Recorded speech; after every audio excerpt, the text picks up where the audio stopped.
Elas passaram séculos escondidas pela floresta. Agora, com o desmatamento para a criação de gado, estão aparecendo cada vez mais. Formas perfeitas escavadas no solo, espalhadas pelo extremo oeste da Amazônia. Vestígios de uma sociedade desconhecida? Ou restos do lendário Reino de Eldorado, com que tantos exploradores sonharam? Os cientistas chamam esses desenhos de geoglifos. Isso aqui era um grande sistema que se estendia por centenas de quilômetros nessa região da Amazônia. O paleontólogo Alceu Ranzi se dedica há 30 anos ao assunto. Ele fazia parte da equipe que descobriu os desenhos, em 1977. Mas foi só nos últimos tempos que o número de achados disparou, graças a fotos de satélite disponíveis na internet. Já são quase 300 geoglifos. De alguns, os pesquisadores nunca chegaram perto. Ninguém sobrevoou e ninguém fotografou, que são os geoglifos de Boca do Acre. Apesar do nome, Boca do Acre fica no Amazonas. É pra lá que vamos.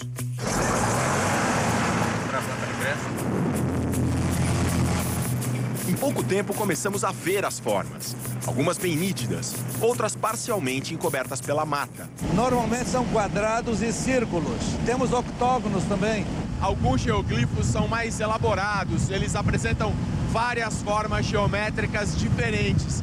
Aqui abaixo a gente vê um que tem um quadrado com um quarto de círculo dentro. No solo, a gente percebe o grau de sofisticação. O seu Jacó, 93 anos, dono de terras onde existem algumas figuras, elas não podem ser simples obras da natureza. Mas aqui foi a gente que fez. Trabalho de engenheiro. Estamos num geoglifo quadrado, com 200 metros de lado. Valas delimitam a figura. Dentro de um desses canais, vemos que a terra foi escavada e cuidadosamente empilhada do lado de fora. Por isso, chegou-se a pensar que as valas seriam trincheiras da Revolução Acreana, uma revolta do início do século XX contra a dominação da Bolívia no território. Atirar! A história foi contada na minissérie Amazônia, em 2007. Mas a teoria das trincheiras está fora de cogitação. As análises geológicas publicadas mostram que os geoglifos são muito mais antigos, do século XIII. Uns 200 ou 300 anos antes de Cabral. Para o professor Alceu, os geoglifos eram áreas de rituais religiosos. Pela elaboração, pela monumentalidade, pelo espaço, né? Outra questão intrigante: como é que os habitantes daquela época, do século XII, XIII, conseguiram fazer isso dentro de uma floresta super densa? Essa região da Amazônia devia estar passando por um problema climático. Os cientistas têm uma hipótese.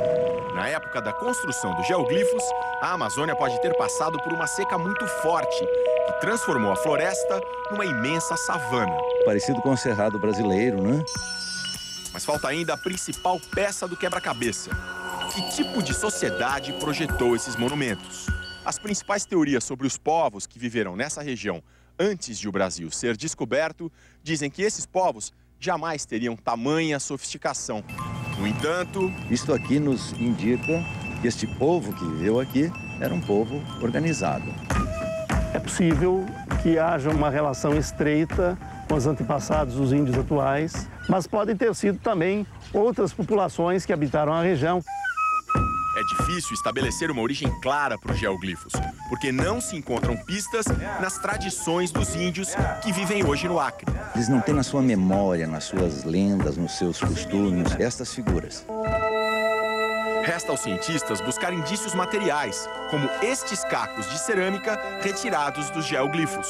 Mas ainda não encontramos uma cerâmica maravilhosa, alguma coisa assim de encher os olhos. O que existe de concreto são alguns objetos achados na região, como estes, os chamados vasos caretas. Mas eles foram encontrados por habitantes da área, não por pesquisadores, e não dá para fazer uma ligação direta entre os vasos e os geoglifos.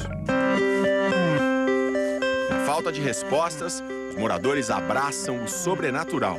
Seu Jacó conta que, estranhamente, as valas nunca alagam quando chove, e que do chão sobe uma espécie de zumbido. Nem uma abelha. Que nem um monte de abelha. Sim. Mas a impressão é que o barulho vem da vala? Vem de baixo. Também não faltam suposições delirantes. Exemplo, os geoglifos seriam marcas deixadas por extraterrestres. O mesmo já foi dito sobre as linhas de Nazca, no Peru, desenhos gigantescos no deserto, com formas de animais. Pura fantasia. As pessoas que viveram eram capazes de elaborar essas estruturas, como lá os egípcios foram capazes de fazer as pirâmides. Por que não os nossos índios da Amazônia, os nossos habitantes daqui, não serem capazes? Está aqui a prova, né? Voltamos ao sobrevoo e surpresa. Surgem vários desenhos desconhecidos. Realmente isso aqui é novo, são vários. Eu acho que eu contei 5 só agora olhando aqui. O senhor não tinha visto nem na imagem de satélite? Não, aqui não tem cobertura de imagem de satélite.